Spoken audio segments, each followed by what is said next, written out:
Bueno, pues bienvenidos a esta tarde un poquito de formación. Y bueno, pues hemos tocado tres aspectos distintos. Por un lado, liturgia, por otro lado, política, es decir, qüestió un català tocada peus a terra, y luego un punto interesante que va a tocar Axel, que como es tatuador, pues, el tema del tatuaje y la mortificación de la carne derivada. Está escribiendo un libro sobre el tema y tocará pues, una pequeña parte.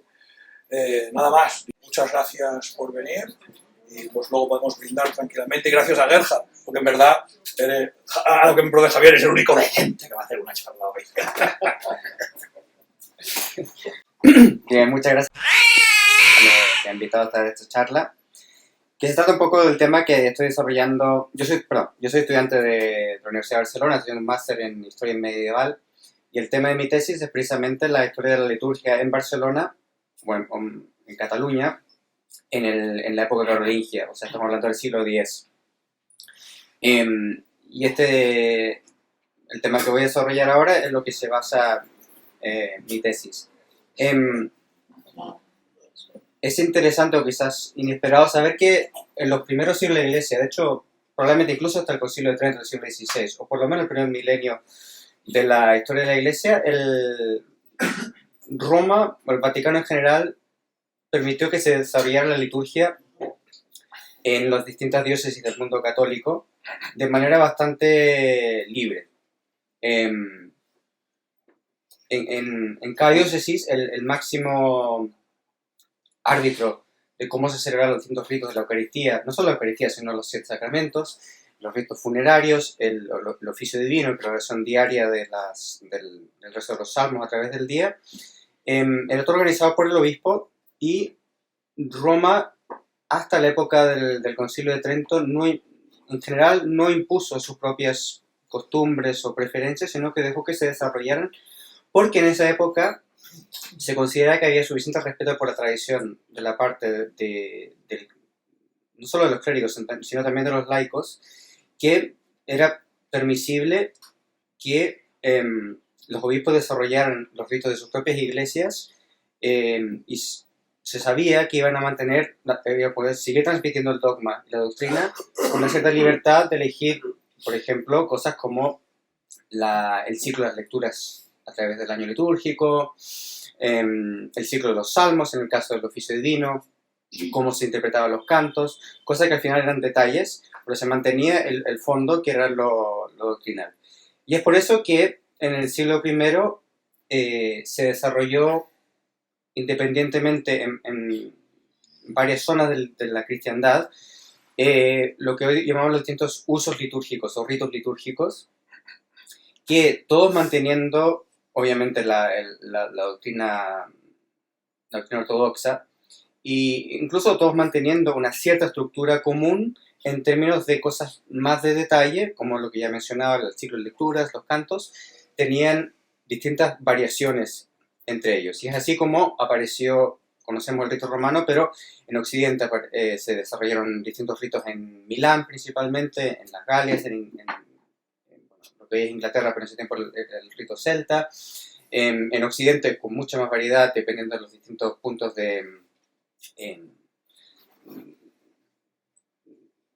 donde los puntos importantes en términos de civiles y religiosos, Alejandría, Antioquía, Jerusalén, Constantinopla eventualmente, cada uno desarrolló su rito, y uno de esos ritos que se desarrollaron en esta época fue precisamente el rito que actualmente se conoce en general como el rito mozárabe.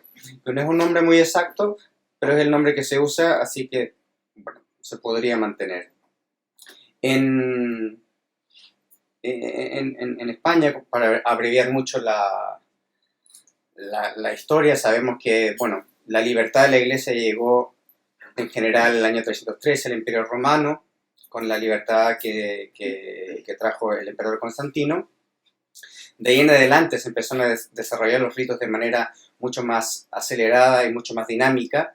Antes de eso, dada la situación de persecución, habían ritos, se celebraba la Eucaristía, se celebraban los sacramentos, pero claramente no era una época que pudiese haber mucha creatividad o musical o literaria. dada la situación precaria de la Iglesia. Entonces, a partir del año 313, en España, al igual que el resto del Imperio Romano, se empezó a desarrollar cosas como el año litúrgico, se empezó a establecer zonas fuertes del año litúrgico. La Cuaresma se desarrolló a partir de la importancia que tiene la Pascua, eso sí que es muy antiguo. La Cuaresma se estableció, ya tenía antecedentes, pero se estableció a partir del año 313. Un poquito más tarde, no tanto, pero ya en el año 400 estaba establecido también el Adviento como el tiempo de preparación para la fiesta de Navidad y Epifanía. Ese tiempo era mucho más importante. Y bueno, incluso en estos tiempos era bastante difusa, uno podría decir, la situación litúrgica, porque seguía sin existir un sentido de que tenía que haber una única liturgia. No existía el sentido de que la liturgia debía ser unificada. Lo que eso quiere decir es que seguía existiendo la situación de cada obispo en su diócesis establecía cosas que hoy en día están establecidas para toda la Iglesia, como los ciclos de lectura, los cantos y otras cosas así.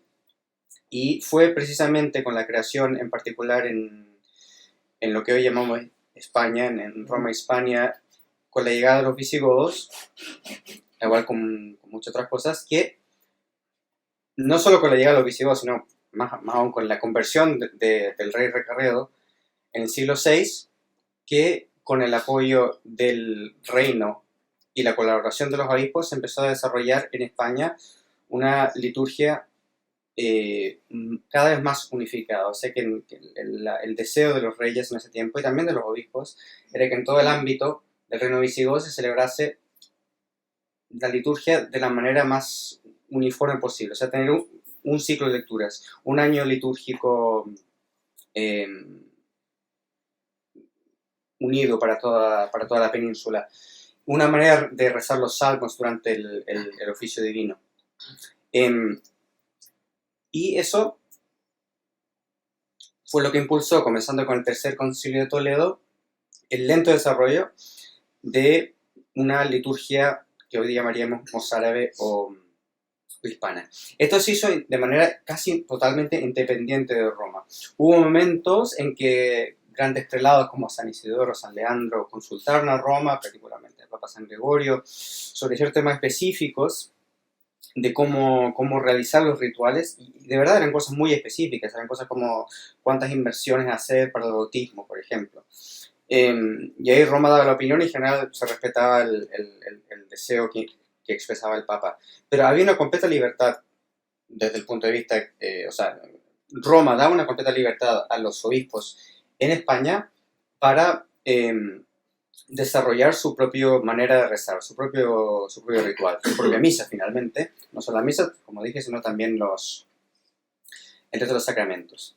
Y fue así como, gracias al apoyo de los reyes a partir de Recarreo, y gracias a la actividad muy grande de los obispos en España a partir de la conversión de los visigodos al catolicismo, porque anteriormente eran arrianos, España tuvo, antes que casi cualquier otra nación o cualquier otra zona de Europa Occidental, una liturgia unificada y bien organizada. Lo hizo mucho antes que Francia, por ejemplo. En ese tiempo, en Francia, quizás dada la situación política, de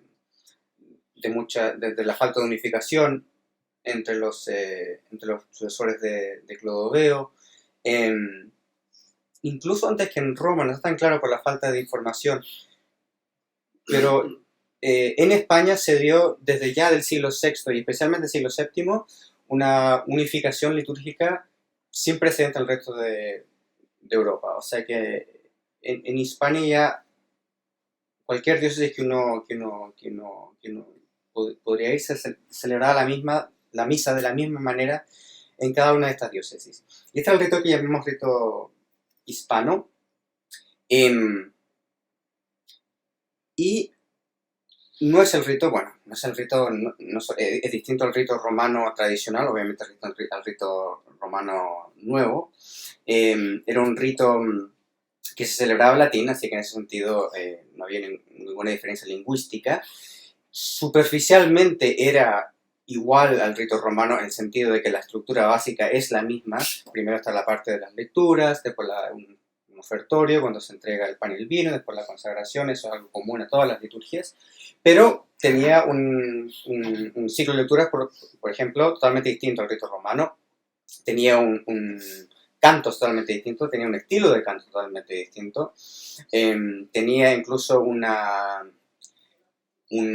literatura distinta en el sentido de la manera en que se desarrollaban las oraciones, las colectas, la consagración. Todo eso tenía un estilo particular, era siempre en latín, pero hay un estilo clásicamente hispano distinto al estilo clásicamente romano. En general el rito hispano es mucho más expresivo, mucho más largo, pero no en el sentido de ser excesivo, prolijo, sino mucho más literario, de verdad, que el rito romano. El rito romano tradicional tiende a ser bastante sobrio, dicen, o bueno, generalmente poco expresivo. Y bueno, como ya sabemos, este rito hispano finalmente desapareció. Y ese es el tema que estoy estudiando, de cómo desapareció este rito hispano. En general, fue en Cataluña donde primero entró el rito que ahora llamamos romano. Y es precisamente en esta época en la que estoy enfocando, en la época de Carlomagno. Porque en el imperio de Carlomagno, o antes de Carlomagno, en el reino de las Galias, como nunca se unificó políticamente de la manera que se unificó España,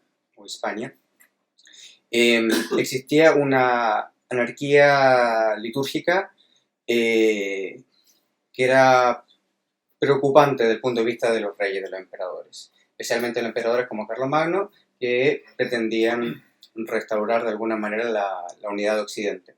Esta falta de uniformidad era un problema, o era una dificultad para sus proyectos. Se tiende a decir, si uno lee un libro sobre historia de la liturgia, se tiende a decir que en Francia o Galia, como se llamaba en ese tiempo, había un rito galicano que se celebraba ahí. Ese rito de verdad, de cierta manera, no existió. Lo que quiero decir es que gracias a diferencia de lo que pasó al sur de los Pirineos, en España lo que había era una gran variedad, una total falta de uniformidad en cómo se celebraba la misa, los ritos. De verdad, en cada zona de Galia que uno pudiese ir, encontraba la misa celebrada de una manera diferente. Habían ciertas generalidades que es lo que llaman el rito galicano, pero era una situación muy distinta a la de España, porque precisamente por la falta de unidad política, eso significó una falta de unidad litúrgica. Había mucha diferencia y no existía algo tan unificado como lo que existe en España. Y esto es lo que preocupó, por supuesto, a Carlomagno en particular, también a su padre, el rey Pipino, y por eso lo que encontraron ellos como lo más apropiado es importar la liturgia romana. Y para eso le pidieron al Papa, en ese tiempo Adriano, en el año 795, que les transmitiera, les enviara un sacramentario, un libro litúrgico con las oraciones de la misa, para poder obligar a todos los obispos en Francia, en su imperio, que empezasen a celebrar la misa de la manera como lo hacían los romanos. Obviamente en Roma se consideraba la fuente de la ortodoxia, lo más seguro, dada toda la variedad que encontraban en su propio reino, era simplemente pedirle al Papa que envíe un libro. Y el Papa hizo eso. Ese libro se conoce como el Sacramentario de Adriano. Ese llegó a Francia un par de años después, se demoró el pontífice en enviar el libro. Y de ese momento Carlomagno empezó a promover su uso, nunca lo impuso, pero empezó a facilitar primero que se copie, porque obviamente en esos tiempos cada libro tenía que copiarse, así que el primer paso era dar apoyo a monasterios para que encontraran, o para que copiaran esos libros en sus escritorios, y influenciar de alguna manera o intentar convencer a los obispos en su propio territorio de que adopten estos nuevos libros. Y bueno, lo interesante para este caso es que, como se llama, la parte de lo que fue el antiguo reino de los visigodos había sido liberado por los francos. Había sido liberado durante el reinado de Carlomagno, no por él personalmente, sino en general primero por su hijo Ludovico Pío, que en el año 785 liberó la ciudad de Gerona. Después, en el año 801, se liberó la ciudad de Barcelona. Entonces ya, gracias a estos reyes, se había empezado en esta zona de la península a empujar al dominio musulmán. Esto significa que Barcelona, Gerona, eran parte del Imperio Carolingio, tenían su rito hispano litúrgico propio, pero se veían influenciados por este impulso de la corte carolingia por adoptar los libros romanos. Ahora lo interesante y lo que se enfoca mi tesis es que los libros que enviaron desde Roma eran bastante incompletos. El Sacramentario de Adriano era un libro copiado, pero específicamente un libro que usaba el Papa, particularmente el obispo de Roma, para celebrar la misa. El Papa, igual como hoy en día, en esos tiempos también, solo celebraba la misa en ciertas ocasiones, públicamente en ciertas ocasiones. En esos tiempos eran particularmente los días de Cuaresma y del Adviento, y también las grandes fiestas como Pascua, Navidad, Pentecostés, donde el mismo sumo pontífice celebraba la liturgia en varias iglesias de Roma, en el caso de Cuaresma, o particularmente en Letrán, en caso de las grandes fiestas. Obviamente el resto de los días del año seguramente el Papa también celebraba la misa, pero lo hacía de una manera privada. Pero eran estas fiestas grandes donde existe la misa pública papal en Roma. Eso significa que el libro que envió el Papa a Carlomagno era un libro, del punto de vista de un párroco, por así decirlo, sumamente incompleto, porque incluía solo parte del año litúrgico, no incluía casi nada de fiestas o de ritos, de misas que no dependen del año litúrgico, es decir, misa de matrimonio, rito de matrimonio, bautizos, confirmación, los grandes sacramentos. Tampoco incluía misas de funeral. Entonces, lo que pasó fue que aunque llegó este libro al Imperio Carolingio, existió una necesidad de completarlo. Y es muy interesante que uno de los grandes centros que se dedicó a diseñar un libro completo, un sacramentario completo, incluyese todas estas cosas que necesita un párroco para celebrar todos los ritos prácticamente en su parroquia, en su iglesia, fue en el monasterio de Ripoll. El monasterio de Ripoll fue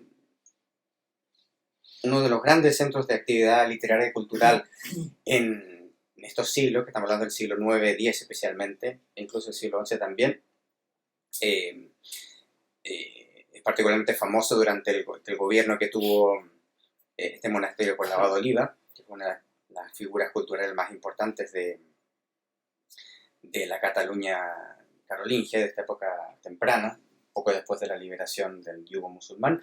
Y fue precisamente ahí donde monjes anónimos empezaron a escribir libros donde aprovecharon el sacramentario de Adriano que había sido enviado de Roma, pero lo enriquecieron y lo llenaron de lo que faltaba, entre comillas, lo que necesitaba un párroco que no había sido incluido, usando textos y probablemente incluso cantos, aunque con menor frecuencia, para crear un libro que pudiese usar cómodamente un sacerdote cualquiera. Y fue precisamente acá donde se generó una unificación o una mezcla, como uno podría decir, entre el rito romano, estrictamente hablando, que venía del sacramentario que envió el Papa, con el rito hispano que ya se había celebrado en Cataluña, en Hispania.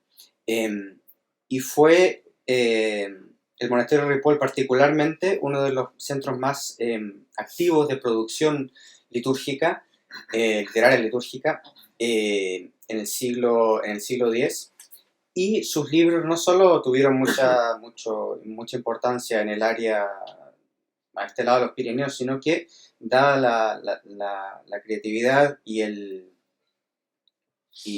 impulso que tuvieron, se expandieron rápidamente a través de todo el Imperio Carolingio. Así que todo el Imperio Carolingio gozó de la producción que había habido justamente en estas tierras.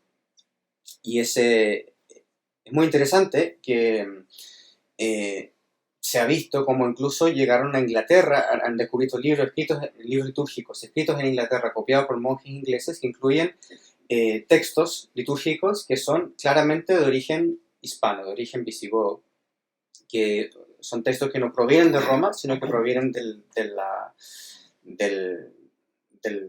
la producción litúrgica de Hispania, de España, y fue precisamente gracias a estos monjes, en particular de Ripoll, también un poco secundariamente de Vic, que la producción, los textos litúrgicos propios de esta península llegaron incluso a cruzar el Canal de la Mancha. Es un caso un poco extremo, es un caso incluso aislado, pero estos textos sí que llegaron con mucho más frecuencia, se encuentran con mucha más frecuencia en toda Francia, y llegaron a componer incluso partes de lo que después se transformaron en otros libros que llegó a adoptar Roma finalmente. O sea, fue una transmisión cultural muy interesante de cómo este único libro sacramentario de Adriano cruzó los Alpes para llegar a Francia. Desde Francia se enriqueció con elementos, algunos franceses, pero muchos elementos hispanos, y después en el siglo XI volvió a cruzar los Alpes y llegó a Roma, y su riqueza fue tan apreciada por los mismos romanos que lo adoptaron y aceptaron estas influencias del rito hispano dentro del propio rito romano.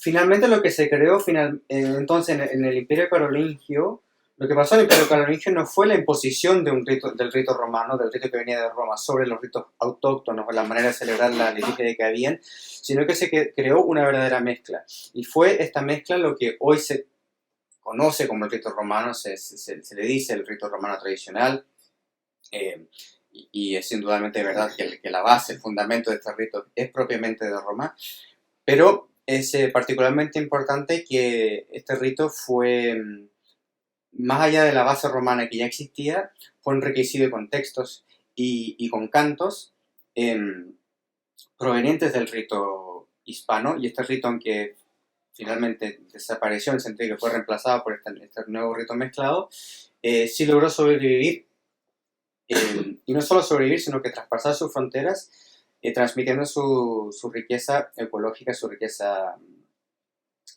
teológica, no solo dentro de los ámbitos del antiguo reino de los visigodos, sino distribuyéndose por todo lo que fue el Imperio Carolingio. Bien, dejo aquí esta pequeña introducción a cómo sucedió esta transformación del rito mozárabe y cómo se mezcló con el rito romano, y el rol que tuvo particularmente los monasterios aquí en las tierras catalanas en transmitir la riqueza hispana más allá de las fronteras de sus antiguos reinos. Muchas gracias.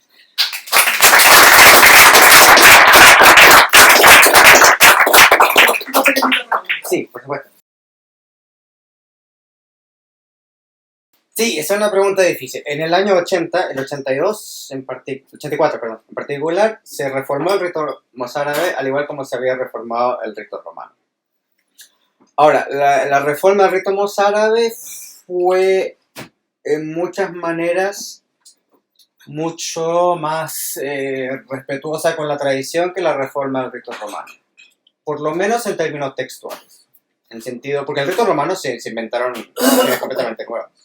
que no venían de nada, que no tenían ninguna base en ningún libro antiguo. El rito mozárabe fueron más delicados y por lo menos textualmente los cambios no son tan graves. Lo que sí hubo, obviamente, fue un cambio ritual en términos de ceremonias, que significa que se perdió completamente cómo se celebra, en términos rituales, ceremoniales, cómo se celebraba la misa mozárabe antiguamente y los otros sacramentos. Y cuando uno va a lo que se llama misa mozárabe hoy, es básicamente una misa nueva con textos distintos. Porque se permitió todo lo de siempre. Se permitió que se celebre mirando al pueblo, cuando los documentos más antiguos de la misa mozárabe, al igual como de la misa romana, que la misa se celebra siempre hacia el este y con el sacerdote efectivamente dando la espalda al pueblo, no por dar la espalda, sino porque lideraba la oración de todo el pueblo hacia el este. Se permitió que la misa se dijese en castellano, cuando la misa hispana siempre fue en latín. Nunca hubo ninguna excepción, bueno, un par de palabras griegas, supongo que hay. Y obviamente aún más, en la misa, si uno va a una misa mozárabe celebrada actualmente, se permite que suba cualquiera a leer las lecturas. Se hace como una misa nueva, básicamente. Así que es una pena, o sea, los textos quizás tengan algún valor, porque en eso fueron respetuosos, pero la manera de celebrar es idéntica a una misa nueva. Así que, por lo menos, estéticamente no va a haber ninguna diferencia. Sí, ese es un tema muy interesante. Y de hecho, bueno, conectándolo un poco al pregunta de Yoda, primero, otro problema que ha habido con la reforma del rito mozárabe es que no se volvieron a publicar ningún libro de canto mozárabe. Así que si uno va a una misa mozárabe, los cantos que va a escuchar no van a ser mozárabes, a menos que alguien haya hecho un estudio propio particular por interés, pero no existe ningún libro de canto oficial. Eso se dejó de lado para esa reforma, lo que es muy raro, porque la música es parte del rito, son cosas íntimamente ligadas.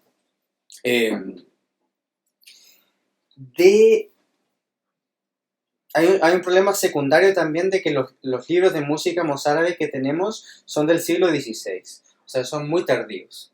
Son gracias a la reforma del cardenal Cisneros, que favoreció que se mantuviese la celebración de esta liturgia en Toledo, particularmente en la capilla del Corpus Christi, en la catedral, si alguien no ha podido ir. Y él mandó a publicar 2 libros. Los libros más antiguos que existen, tristemente, esta es una notación musical que es muy difícil de leer, porque básicamente se perdió, no sabemos cómo leerla. Sabemos que significan cosas como que la nota sube, la nota baja, pero no sabemos específicamente cuánto, ni podemos transmitirlo a algo que se pueda cantar. Así que lo que más sabemos sobre la música mozárabe es los pocos cantos que quedaron, que fueron rescatados, entre comillas, por la liturgia romana. Cuando hubo esta mezcla de ritos, algunos cantos mozárabes lograron entrar en la liturgia romana y por eso fueron transmitidos ya como cantos de la liturgia romana, aunque hoy día podemos saber que son de origen mozárabe. Sí muestran tonalidades muy distintas a la del canto gregoriano tradicional, del canto griego romano, y han habido algunos estudios que lo intentan conectar con tradiciones de canto orientales, y en particular del canto de Siria, del área de Siria, del canto siríaco. Que son unas tonalidades que en el canto gregoriano se asemejan al modo 4, sí que se asemejan al canto gregoriano, pero parecen tener una relación con cantos orientales, que es muy probable, porque en esa época del imperio, a las costas hispanas llegó mucha inmigración siria en particular, y es probable que hayan traído tradiciones de canto propias. Así que eso es un campo que merece más estudio también, porque se sabe muy poco del canto mozárabe, y por saberse poco de su canto, se sabe poco también de su origen.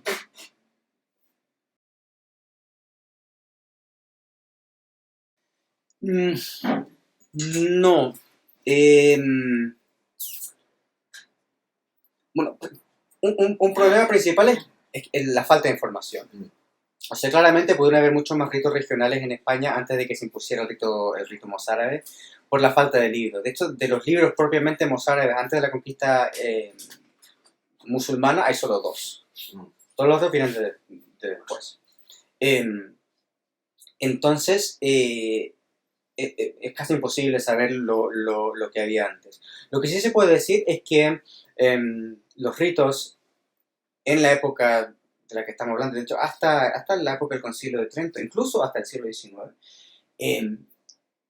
dentro de una misma familia de ritos podía haber un nivel significativo de variación. Por ejemplo, no entré en esto durante esta charla porque no era inmediatamente relevante, pero incluso cuando en particular la ciudad de Barcelona adoptó plenamente el rito romano y celebraba la misa al estilo romano ya de manera total, en Barcelona, dentro de la tradición de la diócesis, se mantuvieron muchas tradiciones propias, específicamente obviamente para las fiestas locales, de Santa Eulalia, San Severo, etc. Entonces es muy probable también que de hecho, no solo probable, sino que también es casi indudable, que en la época de la plenitud de la misa mozárabe existiese mucha variación regional, más de lo que estamos acostumbrados, porque ya estamos acostumbrados a que el Vaticano promulga un libro y se imprime y se debería celebrar de la misma manera en todas las iglesias, no siempre se hace, pero en esa época, antes de la imprenta, era mucho más normal que cada diócesis o cada región, incluso más allá de cada provincia eclesiástica, desarrollase costumbres muy locales y las celebrase dentro del margen amplio que daba el mismo rito.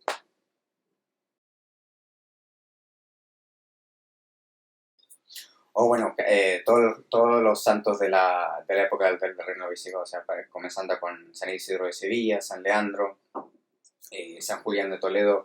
Ellos no solo se formaron con el rito, sino que tuvieron la dicha también de formar el rito. De hecho, muchas veces, por lo menos los libros medievales, ya hoy en día no se llama tanto así, pero si uno lee los libros medievales, el rito mozárabe muchas veces le dicen el rito isidoriano.